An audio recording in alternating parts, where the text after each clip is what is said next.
ሰላም። በዚህ ቪዲዮ ዶንሴላ የተባለ በ2024 የተለቀቀ አሪፍ ፊልም ይዤላችሁ መጥቻለሁ።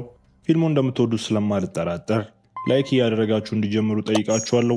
ወደ ፊልማችን እንገባለን። ታሪኩ የሚጀምረው ዋና ገጸ ባህሪያችን አይሪስ ጠዋት ላይ ከእንቅልፏ ስትነቃ እያሳየን ነው። በሚቀጥለው ትዕይንት የአይሪስ ቤተሰብ ምን ያህል ድሃ እንደሆነ ግልጽ ያደርግልናል። እናቷ ሮዛ በዕዳ ባልዲ ሙሉ ቀንድ አውጣዎችን ይዛ ትመጣለች። እሷም አትርፋ ለመሸጥ ያሰበች ይመስላል። አባቷ ቦኖ እግሩ ስለተጎዳ መራመድ አይችልም። ምሳ በሚበሉበት ጊዜ ቤተሰቦቻቸው ስለተከማቹ ዕዳዎቻቸውና እነሱን ለመክፈል መሬታቸውን ስለመሸጥ ይወያያሉ። በአስቸጋሪ ሁኔታ ውስጥ ሆነው እንኳን ቤተሰቡ ቀልዶችን በመቀለድ አብሮ መሳቅ ይችላሉ። በኋላ ዌን የተባለ ሀብታም ሰው በመኪና ሲያልፍ በመንገዱ ላይ ባለው ሚስማር ምክንያት ጎማው ሲፈነዳ በድንገት ይቆማል።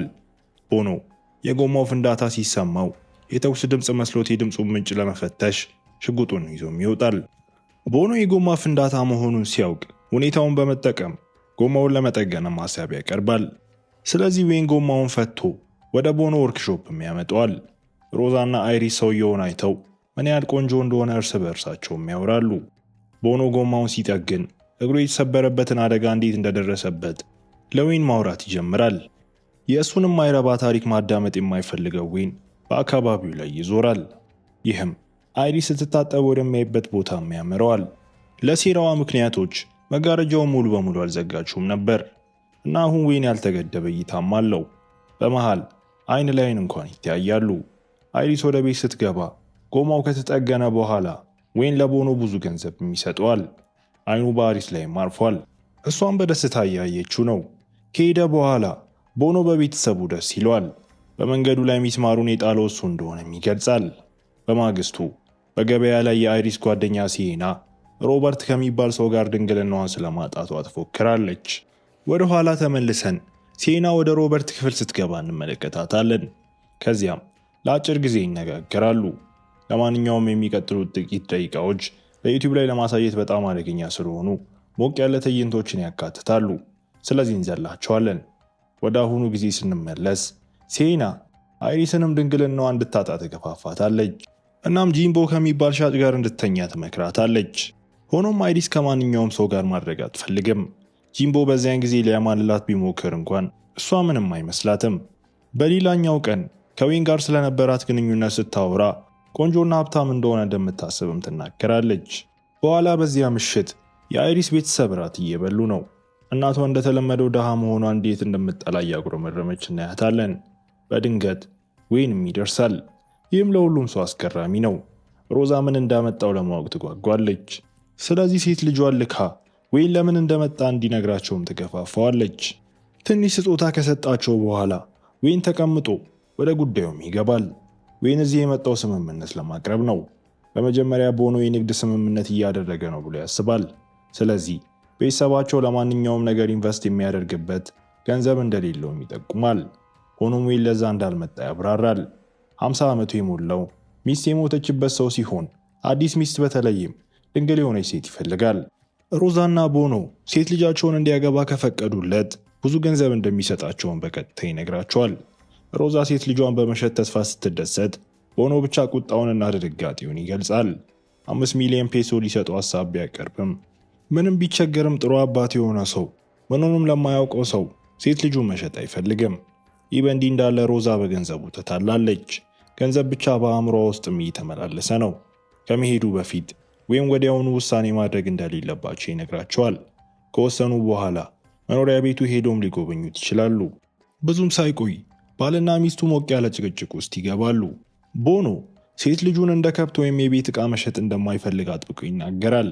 ሮዛ ምንም ያህል ቢሰሩ ያን ያህል ገንዘብ እንደማያገኙ ትከራከራለች። ያ ገንዘብ የሌላኛዋ ሴት ልጃቸውን ትምህርት ለመሸፈን እንዴት እንደሚረዳቸው፣ ቦኖ በመጨረሻ የእግር ቀዶ ጥገና እንዴት እንደሚያደርግም ወዘተ ትዘረዝራለች። በክርክሩ መካከል አይሪስ ከክፍሏ ወጥታ የእናቷን ሐሳብ በመደገፍ ሀብታም ሰው ማግባት አለብኝ በማለትም ከዌን ጋር መጋባት እንደምትፈልግ ትገልጻለች። ሮዛ ከስምምነቱ ጎን ለመቆየት እርግጠኛ ለመሆን አይሪስ አሁንም ድንግል መሆኗን በፍጥነት ስትጠይቃት አይሪስ እናቷን እርግጠኛ ታደርጋታለች። በማግስቱ ጠዋት አይሪስና ቤተሰቧ የዌን ግዛት ደርሰው ቦታው ምን ያህል ትልቅ እንደሆነ በማየት ይደነቃሉ። ሀብታሙ ሰው በደስታ ይቀበላቸዋል እና ከእሱ ጋር ቁርስ እንዲበሉም ይጋብዛቸዋል። በሚበሉበት ጊዜ ቦኖ ዌይን ትናንትና ማታ ያቀረበውን ጥያቄ ያነሳል እና ቤተሰቡም በሐሳቡ እንደሚስማሙ ይጠቅሳል። እርግጥ ነው ዌይን ይህን በመስማቱ ደስ ብሎታል። ስለዚህ ወደ ውስጥ አስገብቶ ገንዘቡን ለማምጣትም ወደ ላይ ሲወጣ እንዲጠብቁት ይጠይቃቸዋል። ገንዘቡን ሲያመጣ ዌይን ከእሱና ከሟች ሚስቱ ጋር የቆየ ምስል ያገኛል። እያየው ትንሽም ስሜታዊ ይሆናል። ወደ ቤተሰቡ ሲመለስ ዌይን ውሉን ሲፈርሙ ከ5 ሚሊዮን ውስጥ ግማሹን እንደሚከፍል የሚገልጽ ውል ይሰጣቸዋል። ከዚያም ቀሪው ገንዘብ ከሰርጉ በኋላ ይሰጣቸዋል። ዌይን አይሪስ ድንግል መሆን አለባት ሲል በድንገት እሷ ቤተሰቧ 10 ሚሊዮን እንዲያገኙ እንደምትፈልግ ትናገራለች። ይህም ዌይንን ያስደንቀዋል። ነገር ግን ጥያቄዋን ለማሟላት ውሉን ይለውጣል።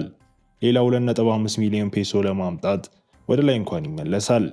ዌይን ቤተሰቡን ወደ ቤት ሲመልስ ቦኖ ሚስቱ እንዴት እንደሞተች ይጠይቀዋል። ዌይንም በእርግዝና ወቅት ባጋጠማት ችግር ምክንያት እንደሆነ ይገልጻል። ከዚያ ክስተት በኋላ በሙያው ላይ ትኩረቱን እንዴት እንዳጣና የሕክምና ፍቃዱንም እንደተነጠቀ ያጋራቸዋል። በመጨረሻም ስራ ፈጣሪ ከሆነ በኋላ ወደ ትክክለኛው መንገድ ተመልሷል። በዚያ ምሽት ዌይን ምናልባትም ብዙ ገንዘብ ቢያወጣም ከአዲስ ሴት ጋር ደስታን እንደሚያገኝ በማሰብ በፈገግታ ቡና እየጠጣ እንመለከተዋለን። በማግስቱ ሲሄና ወደ አይሪስ ቤት ሄዳ አይሪስን ትፈልጋታለች። ሮዛ አይሪስ ከሲሄና ጋር እገናኛለሁ ብላ እንደወጣች ትነግራታለች። ሲሄና አይሪስ የት እንደሄደች በመገንዘብ ሮዛን አመስግና ወደ ቤቷ ትሄዳለች። በሚቀጥለው ትዕይንት አይሪስ ከጂምቦ ጋር ሆና እናገኛታለን። ወደ መቃብር ስፍራ ወስዷት ከእሷ ጋር መሳሳም ይጀምራል። ነገሮች የበለጠ ከመባባሳቸው በፊት አይሪስ በቅርቡ ልታገባ እንደሆነ ገልጻ ካሁን በኋላ መገናኘት ማቆም አለብን በማለት ታስቆመዋለች። እንዳለመታደል ሆኖ ጂምቦ በዚህ ዜና ደስተኛ አይደለም። አይሪስ እንዳትሄድ ከልክሎ ድንግልናዋን በመውሰድም ያዋርዳታል። በኋላ በአይሪስ ቤት ሮዛና ቦኖ እንደ አይሪስ ያለች ብልህ ሴት ልጅ ስላላቸው ምን ያህል እድለኛ እንደሆኑ ይነጋገራሉ። ከዚያም ገንዘባቸውን እንዴት እንደሚያወጡ ይወያያሉ። ለቦኖ አርቲፊሻል እግርና አዲስ ባጃጅ መግዛት እንዳለባቸውም ይስማማሉ። አይሪስ ወደ ቤት ስትመጣ ለወላጆቿ ሰላምታ ትሰጣለች። አሰቃቂው ነገር ከተፈጸመ በኋላም ለመረጋጋት የተቻላትን ሁሉ እያደረገች ነው። እናቷ ወደ ክፍሏ በመሄድ ከጂምቦ ጋር መገናኘት እንድታቆምና እስከ ሰርጓ ቀን ድረስ በቤታቸው እንድትቆይ ትነግራታለች። እናቷ እንደወጣች አይሪስ እያለቀሰች እናያታለን። በመታጠቢያ ቤት ውስጥ እንኳን ማልቀሷን ትቀጥላለች። ፊልሙም ወደ ሰርጉ ምሽት ይወስደናል። 50 ዓመቱ ዌይን የ18 ዓመቷን አይሪስን ያገባል እና በሰርጉ ላይ የተገኙት የአይሪስ ቤተሰብ ብቻ ናቸው። ይህም በጣም የተለመደ ሰርግ እንደሆነ በማስመሰል ሁሉም ፈገግ ይላሉ።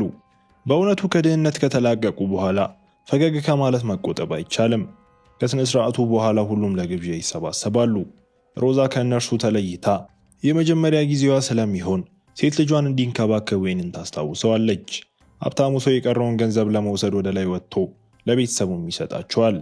ከዚያ በኋላ ሮዛና ቦኖ ከሌላ ሴት ልጃቸው ጋር አዲስ ያገኙትን ሀብት ለማውጣት በጉጉት ወደ ቤት መሄድ ይጀምራሉ። አዲሶቹ ጥንዶች በአልጋ ላይ ያሉ አይሪስ እውነቱን ልትነግረው ትሞክራለች። ነገር ግን እሱ እንደተደናገጠች በማሰብ ቃሏን ያቋርጣታል። ዌይንም በመጨረሻ ድንግል እንዳልነበረች ይገነዘባል። ዌይን በአልጋው ጠርዝ ላይ ተቀምጦ ማልቀስ ይጀምራል። ከክፍሉ ሲወጣ ማልቀሱን ይቀጥላል። በጠዋትም ሐዘኑን በአልኮልና በኒኮቲን ለማጥፋት ይሞክራል። ይህ በእንዲህ እንዳለ አይሪስ ወደታች ወርዳ በሮችን ለመክፈት በመሞከር ለመውጣት ትፈልጋለች። ሆኖም ሁሉም መውጫዎች ተቆልፈዋል። በቀዝቃዛው ወለል ላይ ተኝታም ታለቅሳለች። በኋላ ተኝታ ሳለ ዌይን አንስቶ ሶፋ ላይ ያኖራታል። ምናልባት ስለሷ ትንሽ ያስባል፣ ግን በአልጋቸው ላይ እንድተኛ ለመፍቀድ በቂም አልነበረም። በማግስቱ ጠዋት ዌይን አይሪስን ቀስቅሶ ቁርስ ይጋብዛታል።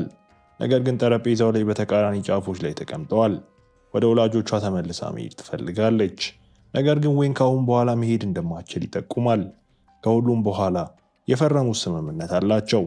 ይህ በእንዲህ እንዳለ ሮዛና ቦኖ ዕቃዎችን ሸምተው እና 2 የኤሌክትሪክ ፋን ይዘው ወደ ቤታቸው ይመለሳሉ። በመጨረሻም ቀዝቀዝ ባለ አካባቢ መተኛት በመቻላቸው ተደስተዋል።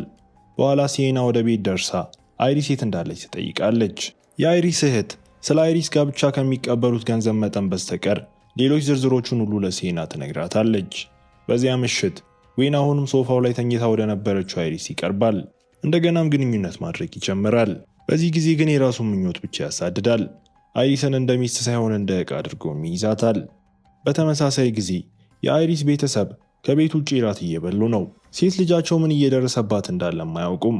ሮዛ ሴት ልጃቸውን መጎብኘት እንደምትፈልግ ትጠቁማለች። ነገር ግን ቦኖ አይሪስ የራሷ ሕይወት ስላላት ኑሮዋን እንድትኖር መፍቀድ እንዳለባቸው በመግለጽ ይህን እንድታደርግ አይመክርም። ሴት ልጃቸውን መሸጥ ያልፈለገው እሱ ነበር። ነገር ግን አሁን ሊጎበኛት አይፈልግም። ወደ መኖሪያ ቤቱ ስንመለስ አይሪስ ውሃ እየጠጣች ክፍት የኋላ በር አይታ ለመውጣት ትሞክራለች። እንዳለመታደል ሆኖ ከመውጣቷ በፊት ወይን ይይዛታል። እሱም በክፍል ውስጥ ይቆልፍባታል። በሚቀጥለው ትዕይንት ጂምቦ ምን እንደተፈጠረ እንደማያውቅ ለማስመሰል ሲኤናን አይሪስ ከእንግዲህ በገበያ ላይ የሌላችሁ ለምን እንደሆነ ይጠይቃታል። በዚህም ሲኤና አይሪስ ቀድሞውኑ ሀብታም ሰው እንዳገባች ተነግረዋለች እና ጂምቦ እንደማያምን ያስመስላል። ጂምቦ የአይሪስ ቤተሰብ የያዘውን መኪና ሲከተልም እንመለከታለን። ወደ ዌይን ግዛትን በመሄድ ሊያስደንቋት አቅደዋል።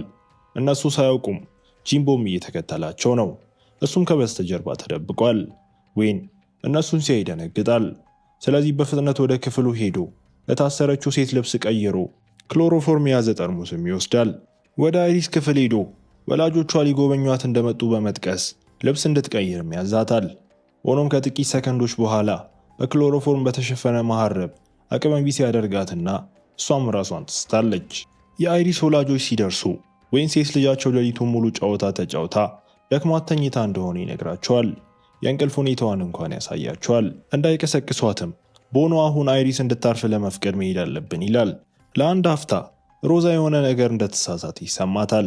ነገር ግን እርግጠኛ መሆን አልቻለችም። በዚያ ምሽት ጂምቦ በግዛቱ ውስጥ ቆይቶ የአይሪስን ጩኸት ይሰማል። ምን እየተደረገ እንዳለ ሲያውቅም እንድትወጣ መንገድ በማግኘት ሊረዳት ይሞክራል። በመጨረሻ ነፃ ያወጣታል። ነገር ግን ከእሷ ጋር ከመውጣት ይልቅ በመጀመሪያ ፈጣን ግንኙነት ማድረግ እንዳለባቸው አጥብቆ ይናገራል። ሁለቱ ደደቦች እየተዝናኑ ሳሉ ዌይን ጮክ ያለ ድምፅ ሰምቶም ይነሳል። ሽጉጥ በእጁ ይዞ ሰው እንዳለ ለማየት ዙሪያውን መፈለግ ይጀምራል። እሱም ወደ ውስጥ ከመግባት ይልቅ በሩ ላይ ይጠብቃል። ይህም ጂምቦና አይሪስ እንዲጨርሱ ጊዜ ይሰጣቸዋል። ለመውጣት ሲሞክሩ ዌይን አግኝቷቸው ሽጉጡን በቀጥታ ወደ ጂምቦ ይጠቁማል። ሆኖም ሽጉጡን ወደ አይሪስ ዞር ሲያደርግ ጂምቦ ከዌይን ላይ ሽጉጡን ለመጠቅ ዕድል ያገኛል። ሁለቱ ሰዎች መደባደብ ይጀምራሉ። ይህም አይሪስ እንድትሸሽ ያስችላታል። እንዳለመታደል ሆኖ ጂምቦ በመጨረሻ ብዙ ጊዜ በጥይት ተመቶ ሕይወቱም ያልፋል። ይህ በእንዲህ እንዳለ አይሪስ ከግዛቱ በተቻለ በፍጥነት ትሮጣለች። በመጨረሻ ባጃጅ አሽከርካሪም አግኝታ እንድትሳፈር ይፈቅድላታል። ዌይን ቁስሉን ካከመ በኋላ ሚስቱን ለማሳደድ መኪናውን ይነዳል። አይሪስ በመጨረሻ ወደ ቤቷ ተመልሳ በማንባት ለወላጆቿ ምን እንደተፈጠረ ትነግራቸዋለች። ከጥቂት ሰከንዶች በኋላ ዌይን ሽጉጥ በእጁ ይዞ ደርሶ አይሪስን ማየት ይፈልጋል። ሆኖ እንዳይገባ ሲከለክለው ዌይን በሩን ሰብሮ ሽማግሌውን ሰው እንዲወድቅ ያደርገዋል። ዌይን አይሪስን ይዞ ከቤት በግዳጅ ይጎትታታል። አይሪስን በመኪናው ውስጥ ማስገድዶ በማስገባት መኪናውን መንዳት ይጀምራል። ሆኖም ርቆ ከመሄዱ በፊት ቦኖ የመኪናውን ጎማዎች ላይ 3 ጥይቶችን ይተኩሳል። ይህም ዌይን ቁጥጥር እንዲያጣና ተሽከርካሪው ወደ ጎን እንዲጋጭ ያደርገዋል። ሮዛና ቦኖ መኪናውን ፈትሸው ሴት ልጃቸው በሕይወት እንዳለች ይመለከታሉ። ለዌይን ተመሳሳይ ነገር ግን ማለት አይቻልም። ፊልሙም ከወራት በኋላ ሽግግር አድርጎ አይሪስና እናቷ አይሪስ በመጨረሻ ሚስት ስለሆነች የዌይንን ንብረት ሙሉ በሙሉ እንደምትወርስ ይገነዘባሉ። ሮዛ ሴት ልጇ ምን ያህል ሀብትና ንብረት እንደሚተላለፍላት ማመን አልቻለችም። ፊልሙ አንድ መኪና መጀመሪያ ላይ እንደቆመው ሌላ መኪና ቤታቸው ፊት ለፊት ጎማው ሲፈነዳ እያሳየንም ያበቃል። ይህንን ፊልም እንዴት አያችሁት? ሀሳብና አስተያየታችሁን ኮመንት ላይ ያሳውቁኝ። በቀጣይ ቪዲዮ እስክንገናኝ መልካም ጊዜ